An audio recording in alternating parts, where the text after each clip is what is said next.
mums and dads. I trust that your study on Sunday went really well. Thanks to those of you that posted pictures of your Sunday school at home. It's really lovely to see you all enjoying the lesson plans, and if I could encourage you that while we meet remotely like this, please would you continue to just grab a few photos of your kids while you're doing the lessons, and perhaps a few videos when there's memory verses or challenges, and just post them to our Facebook page.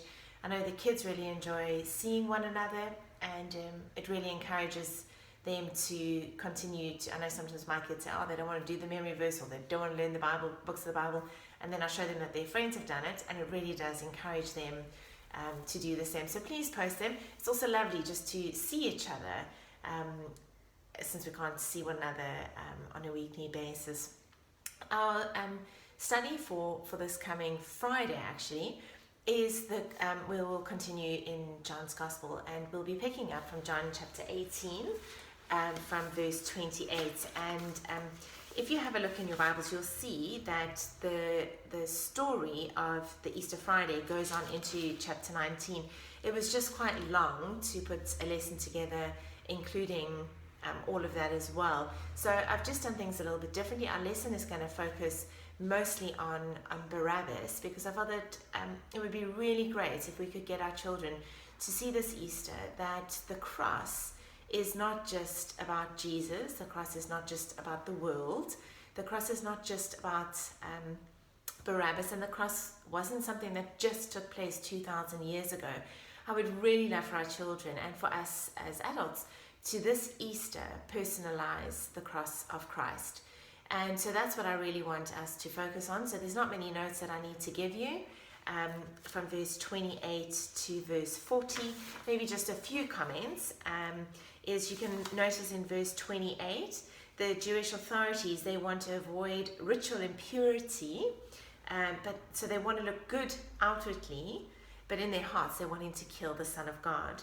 Then in that was verse 28, then verse 31, Pilate says, take him yourselves and judge him by your own law. The Roman governor was the one that had to approve any death sentence that was passed by the Sanhedrin. Verse 32, the Romans used crucifixion for outcasts, terrorists, and traitors. And so John stresses that Jesus was going to die this way to fulfill God's plan. If you see that in verse 32, this happened so that the words Jesus had spoken, indicating the kind of death he was going to die, would be fulfilled. Verse 36, Jesus did not come to fight a physical battle, but a spiritual one. So Jesus is no ordinary king. Then verse 38 to 39, Pilate finds absolutely no reason to condemn Jesus, but Pilate is too weak to release him. He wants the approval, rather, of the Jewish leaders. And then verse 40, we see that the people prefer a terrorist to Jesus. So Barabbas is a good example of how Jesus, who was innocent, suffered in the place of the guilty. Jesus dies and Barabbas walks free. And so that's going to be our study this week, is that as you look at the story, I want you to put a big emphasis for the children. I want them really to grasp, wow, imagine how Barabbas must have felt. He was a terrorist. He deserved to die on the cross. Imagine how he must have felt when the people picked him to go free and Jesus to be crucified. He must have thought, wow, this is my lucky day. And we see there a swap taking place. And I want our children to realize that the swap that took place between Jesus and Barabbas is also a swap that takes place between them and Jesus, as Jesus dies on the cross for their sins. We're going to play a game at the start of our lesson on Friday, which I thought maybe you could just do a little bit of preparation for. It's just to kind of get the children thinking through this idea of swapping.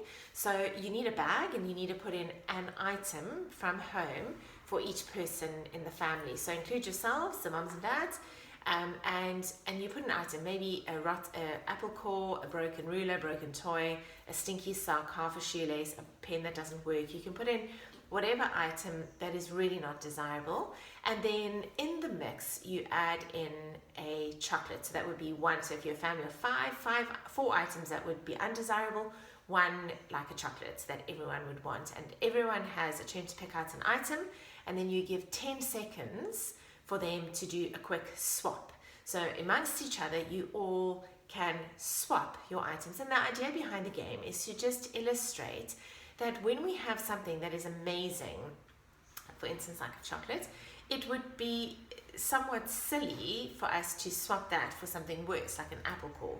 We wouldn't desire the apple core over and above that chocolate. But that if you land up with an apple core, you really would want to swap it for that chocolate. And so, we'll play that game, and then as a family, you can just discuss what it was like to perhaps have had the apple core or to have had the chocolate, and to discuss the whole concept of swapping from either the point. And we'll use that as the launch pad into our story with Jesus and Barabbas. So I look forward to sending through the rest of the Sunday school lesson, and hope that you guys on Friday have a really wonderful time as you study the Bible together. It will be a slightly different lesson, and I'll send through something else for Sunday morning as well.